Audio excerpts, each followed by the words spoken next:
Namun sebelumnya tekan subscribe untuk mendapatkan channel kami. Terima kasih.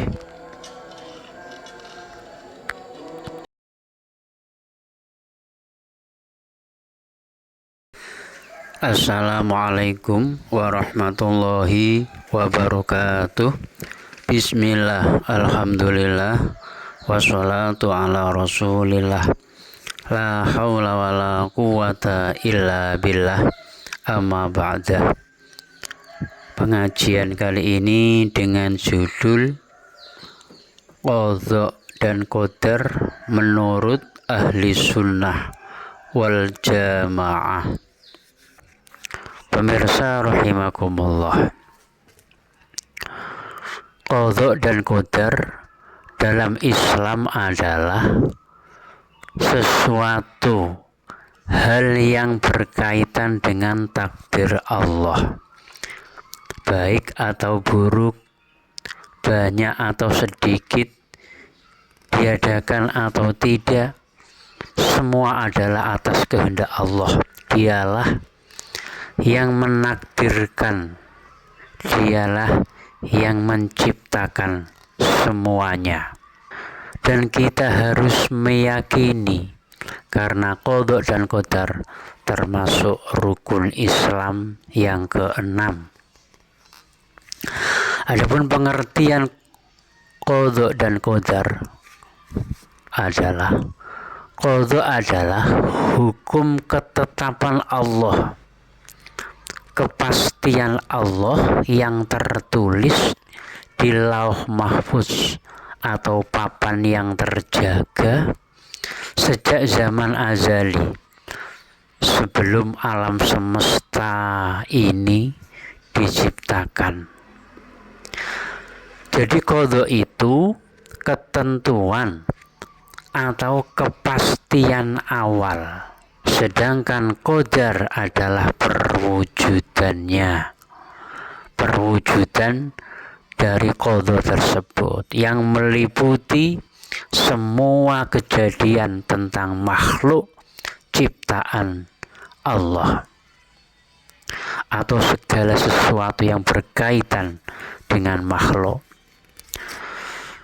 Sedangkan Qadar adalah perwujudan dari Qadha, baik bersifat pasti seperti kelahiran, kematian, bentuk tubuh, asal negara, dan seterusnya, atau yang bersifat bisa dirubah dengan ikhtiar manusia, seperti kepandaian, masalah kesehatan, dan seterusnya.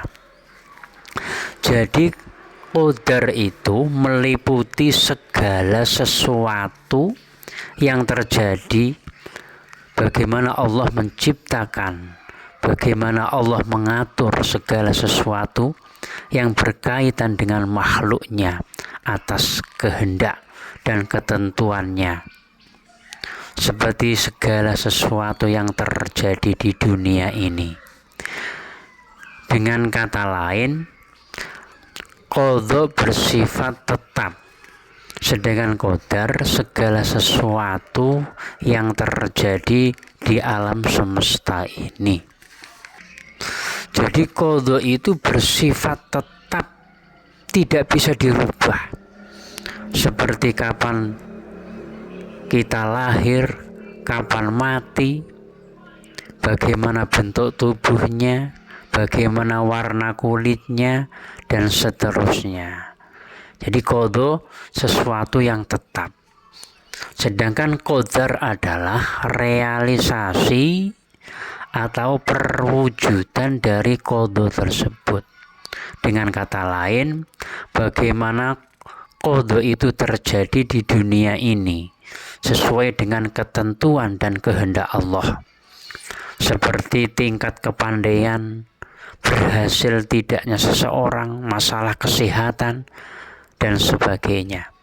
Yang semua itu bisa dirubah dengan usaha dan ikhtiar manusia.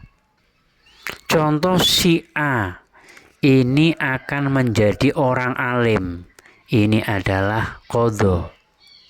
Tentang macam-macam ilmunya di dunia, itu adalah qadar. Adapun dalil qadha dan qadar adalah tersebut dalam surat Al-Ahzab ayat 36. A'udzu billahi minasyaitonir rajim. Bismillahirrahmanirrahim. Wa ma kana lil mu'minin wa la mu'minatin idza qadallahu wa rasuluhu amran ay yakuna lahumul khiyara min amrihim wa man ya'sillaha wa rasulihi faqad dhalla dhalalan mubina. Yang artinya, dan tidaklah pantas bagi laki-laki yang mukmin dan perempuan yang mukmin apabila Allah dan Rasul-Nya telah menetapkan suatu ketetapan, akan ada pilihan yang lain bagi mereka tentang urusan mereka, dan barang siapa yang mendurhakai Allah dan Rasul-Nya, maka sungguh dia telah tersesat dengan kesesatan yang nyata. Sedangkan dalil qadar tersebut dalam surat Al-Qamar ayat 49. A'udzu billahi minasyaitonir rajim. Bismillahirrahmanirrahim.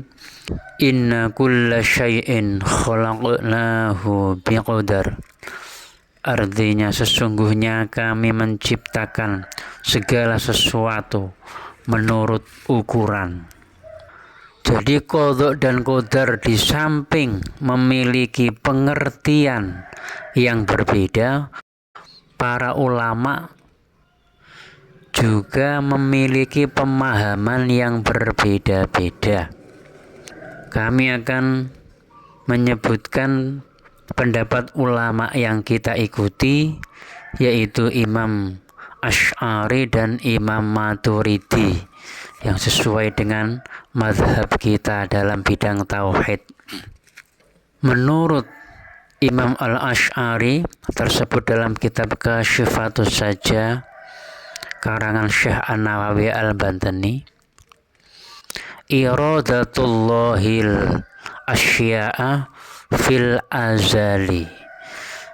Jadi menurut Imam Asy'ari, yang disebut qadha adalah kehendak Allah, iradatullah, kehendak Allah pada zaman azali yang tidak mungkin bisa dirubah, untuk direalisasikan, untuk diwujudkan di luar azali.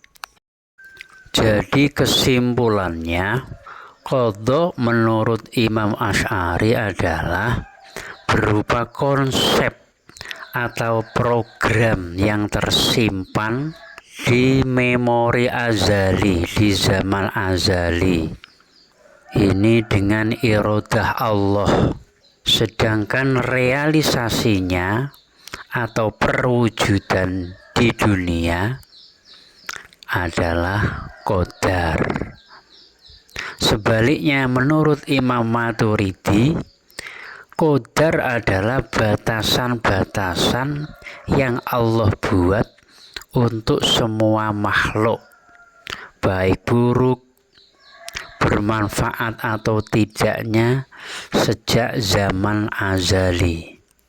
Dan qadha menurut Imam Maturidi adalah penciptaan Allah, atau Allah mewujudkan atas segala sesuatu dan penyempurnaannya. Ini dengan ilmu Allah.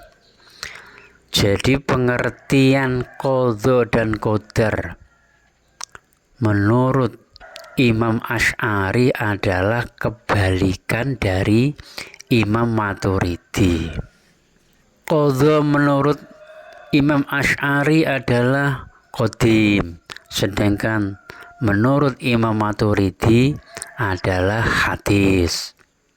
Qadar menurut Imam Asy'ari adalah hadis, menurut Imam Maturidi adalah qadim. Qadha menurut Imam Asy'ari adalah zat karena irodah Allah. Sedangkan menurut Imam Maturidi adalah af'al karena bermakna menjadikan. Qadar menurut Imam Asy'ari adalah af'al karena menjadikan. Sedangkan qadar menurut Imam Maturidi adalah zat karena sifat ilmu.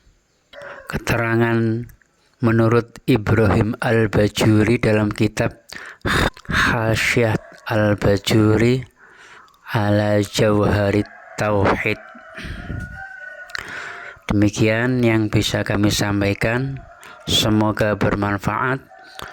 Wal-'afu minkum. Assalamualaikum warahmatullahi wabarakatuh.